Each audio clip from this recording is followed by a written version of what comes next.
Sanibonani bafundi, siyanamukela engosini yethu yokufunda ulimi lwethu lwesiZulu. Sisekuyo incwadi yethu Amanyala enyoka. Isifundo sanamhlanje sizoqala ngabalingiswa, siqhubeke njalo size sifike ekugcineni lapho sichaza khona uhlobo lwenovel. Abalingiswa abantu abasuke benza okuthile endabeni. Ngaphandle kwabalingiswa, indaba angeke iqhubekele phambili. Kunezinhlobo ezahlukene zabalingiswa abavezwa ngezindlela eziningi. Kule ndaba ake sibheke abalingiswa abenza okuthile. uPet uvezwa engumlingiswa oyisisusa somsindo ekuqaleni kwale noveli. Uvezwa engumlingiswa onenkani ofuna ukwenza okuthandwa nguye. Wala uyaphetha ukugoba uphondo avume ukuqedela isikweletu semali kaThiza. Akavumi ngoba uThiza wawenza inhlekisa umshado wabo owawuhehe izitatanyiswa ezawethamela zihamba ngeziphambili izimoto. uPet uzithola egaxwa izinsimbi kuphindelela ekhipha imali yokuthulisa abaseshi ngaleli cala lemali. Uyena uPet oheha uSindi othandweni nasemshadweni wabantu bobulili obufanayo. Uthanda izinto eziphambili, uhlala kophambili umuzi onefenisha ebatshazwayo. Yilona leli zinga lempilo ayiphilayo elihehe uthathekile onguSindi. uSindi uvezwe njengomlingiswa onguthathekile futhi onesimilo esinokuxekaxeka. Simbona ezithokozisa ngothando emzini kaNhlapho uma esevelelwe umshophi wokuboshwa amaphoyisa. Akasapholisi maseko uma kunokuhilizisana phakathi kwakho noPet ukusuka izithonto ashayele uTebza ucingo. Uziphosa emshadweni wakhe noPet ehehwa yibhodo eliconsayo, hhayi ngoba luvutha amalangabi. Bathandana noPet benamanxeba othando. uSindi uze ahushule isisu sikaTebza ngoba uPet eshaya amakhala ngomuntu osenengane. Uthola isu lentelezi uma sekutheleka uPet besabhucungana noTebza kwaNhlapho. Uyamamukela uLindo emzini wabo noPet embali. Ukwenza kube impumelelo ukuvakasha kwendodana kaPet ngokuba umsizi walapha ekhaya, ebe engunkosikazi ongakaqedi nonyaka beshadile. uTebogo uvezwe njengomlingiswa ongenalo iqiniso. Ucela uSindi ekhulelwe ingane yakhe abuye ashaye utshani. Ubuye avele njengomuntu owusomathuba. Uma esezwa elokuphumelela kukaSindi kolunye uthando usenikela khona. Ubuthakathaka bukaSindi emshayela ucingo ehilizisene noPet beshadile kumvusela intuba yokungena agamanxe usomathuba. Ukhumbula kahle kamhlophe ukuthi wadliwa izindunduma ekusiphi isimo uSindi, nangu ebuza umntanakhe owancishwa uSindi impilo. Ekupheleni kwenovel bagcina sebevumelene ukuthi amanzi aphinde ame lapho ake ama khona. Utshengisa uSindi iphutha lokushada umuntu onobulili obufana nobakhe ekhona yena Tebza esha amashushu ngaye. uThula uvezwa eyiphoyisa elingawulandeli umthetho, uzenzela umathanda. Nangu egasela emzini kaNhlapho ezombopha ngamacala okulumisa umuntu ovela kwa-SABC ezoqoqa isikweletu selayisensi ye-TV ngoScorpion. Usebonakala eseveza eyakhe imizwa endaweni enokuheha embophela ogodweni. Uma eseshayelwa impintshi yakhe ucingo, uba uhubhu kaBhejane athi ubeshayelwe ummeli ukuze kuphumelele inhloso yakhe yothando. Uveza ukumsabisa uPat ukuze aziphose othandweni lwabo ecimezile. Wamukela imali yokugwaza kuPat. Le mali uyehlisa ngesokisi eqale ngelokuthi kuzohlukaniselwana. Walikhipha iqiniso sekukuhle kuyena noPat. Umthunzi uvele njengomlingiswa ongumkhohlisi. Uphika uPat ezithwele ingane yakhe. uPat obeqala ngqa ukulala nomuntu wesilisa ngomthunzi uqoma ukuthandana nabantu abanobulili obufana nobakhe. Lokhu ukwenza ngoba engasabethembi inhlobo abantu besilisa. Ukushaya kukaMthunzi ucingo kunika uSindi ihawu lokucasha efihla ihlazo lakhe lokuphola noTebza emzini kaPat oboshwe wathwalwa amaphoyisa. uLindokuhle, indodana kaPat, inokuhlangabezana nezinkinga kube yiyona edla umhlanganiso. Nakuba unina engashadanga noyise, yakwazi ukufunda yaphothula ezayo izifundo enyuvesi. Ihlangabezana nezimbila zithutha emzini kayise eMbali. Yasinda ngocwethe uSindi eyengela ophathe ededela ithawula alibhinqile ebe ehlobe ngeyesele isudi kanokusho. Umngani wakhe uyakwazi ukuzomlanda esikhumulweni sezindiza e-Oribi unina esenkingeni. Nhlanhla leyo ukuthi amqithize ahambe esefunwa kubo, hleze amaqhude awusole umbila. Isizinda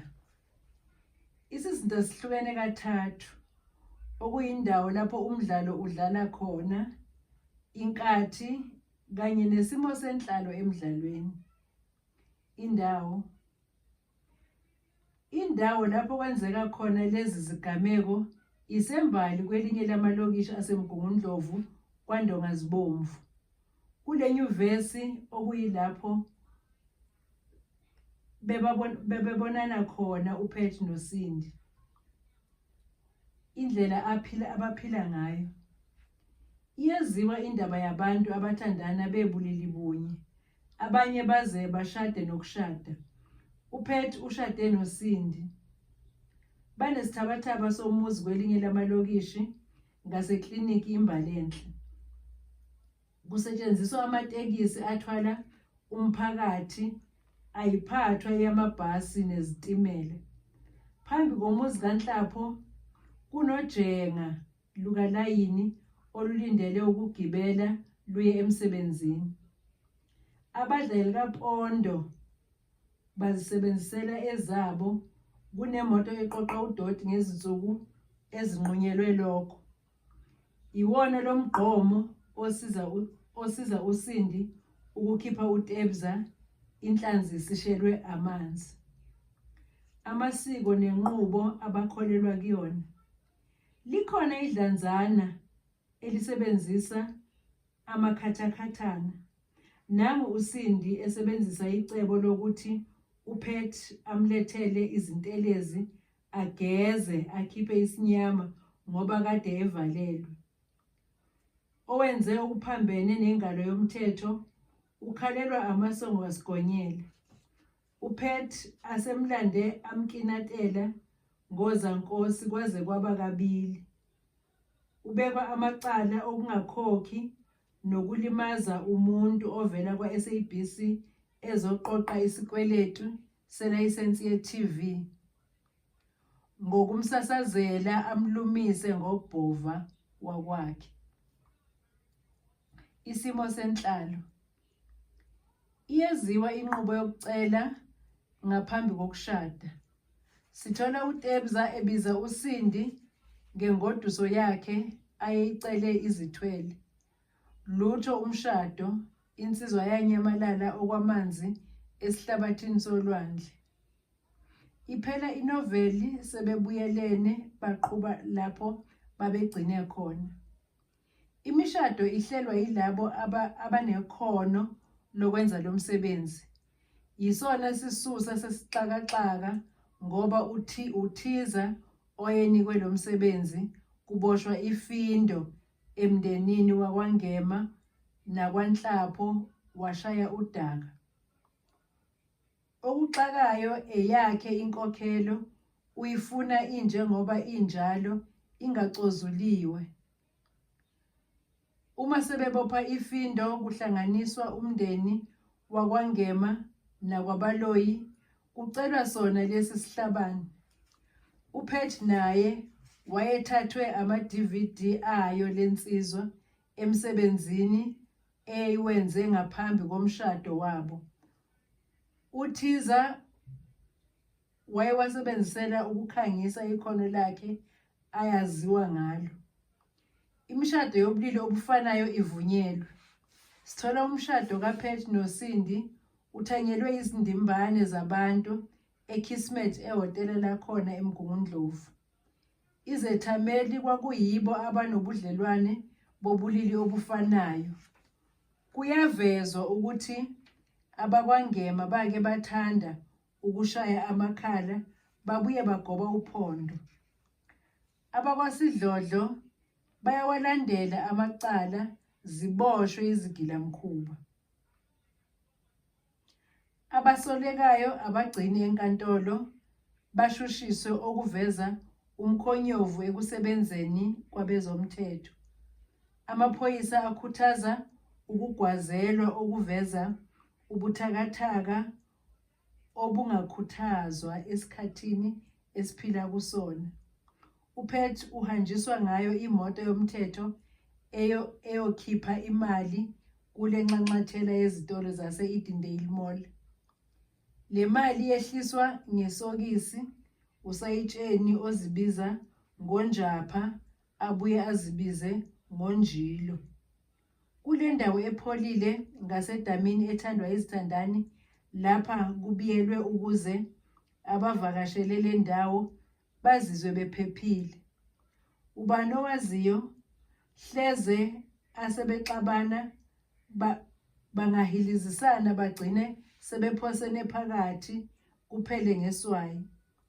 uThula naye umsondeza kuyona le ndawo uPet enzele ukuthi bangaphazanyiswa yilutho. Ukubikezela.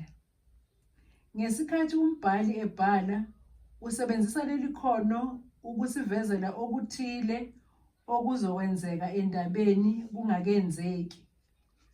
Osilandisayo usivezela ikhono lokubikezela komndeni wakwaNgema. Lo mndeni uqale wanqaba ukuvumela indodakazi yawo uSindi.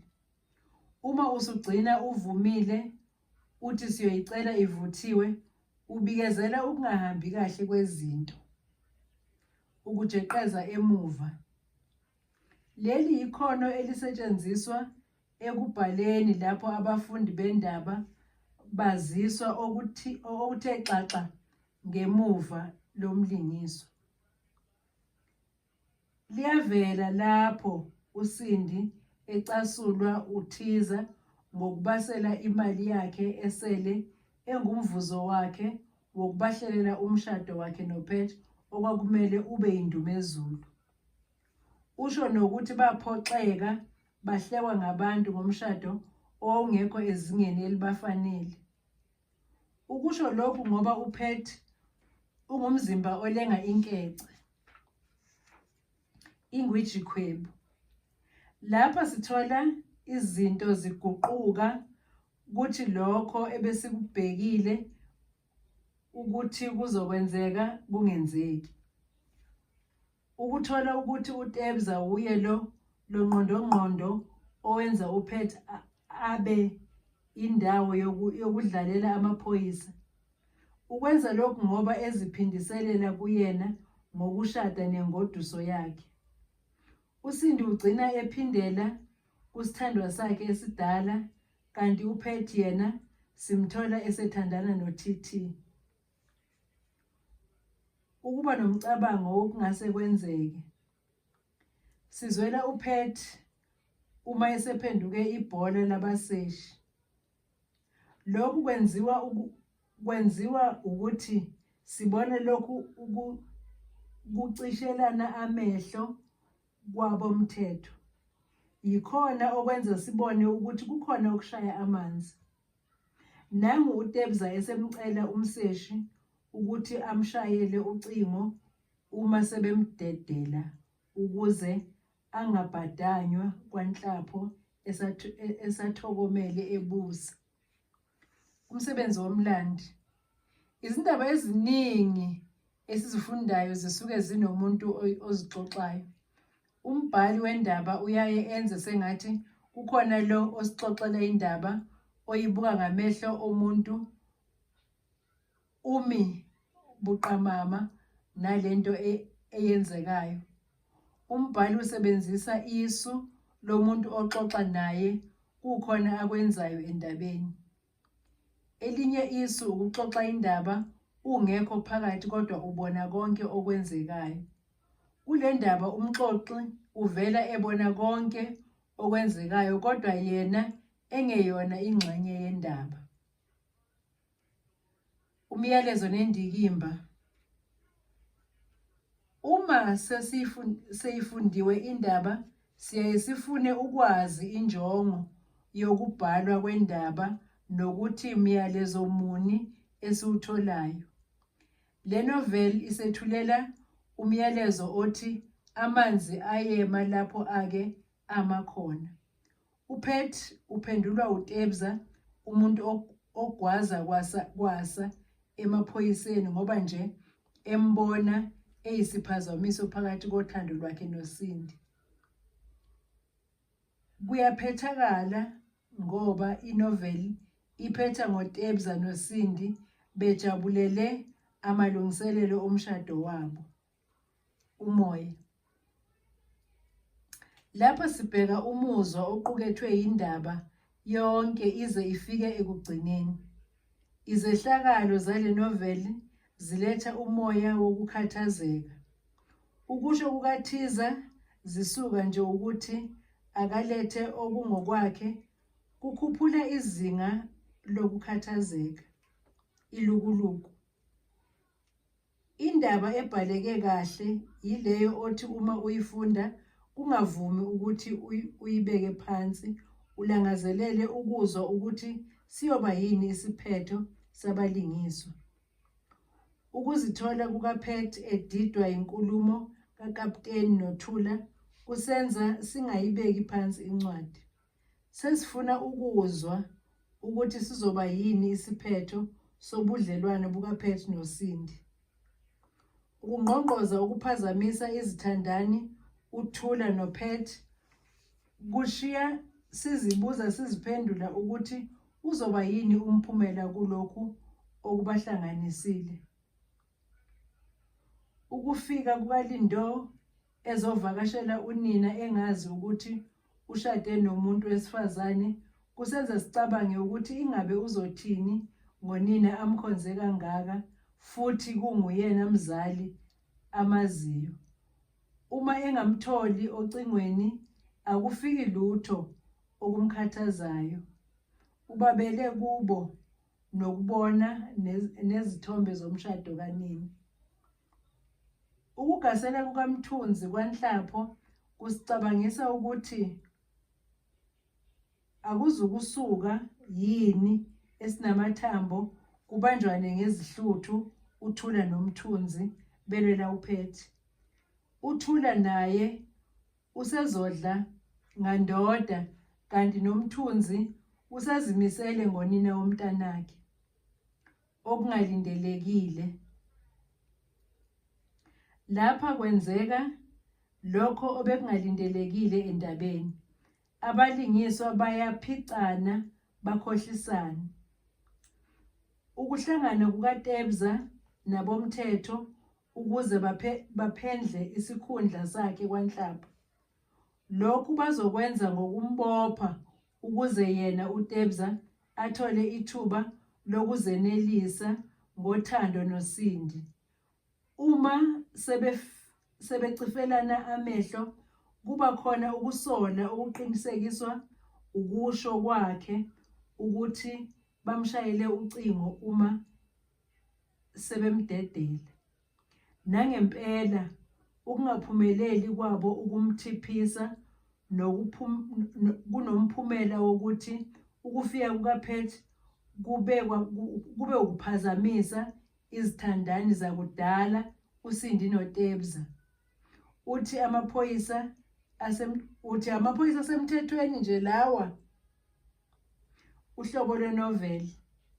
Amanyala enyoka iwuhlobo lwenoveli ephathelene nezothando. Sithola uPet engezomshini ngosindi wakhe asebebophe naye ifindo likaSofa Silahlane.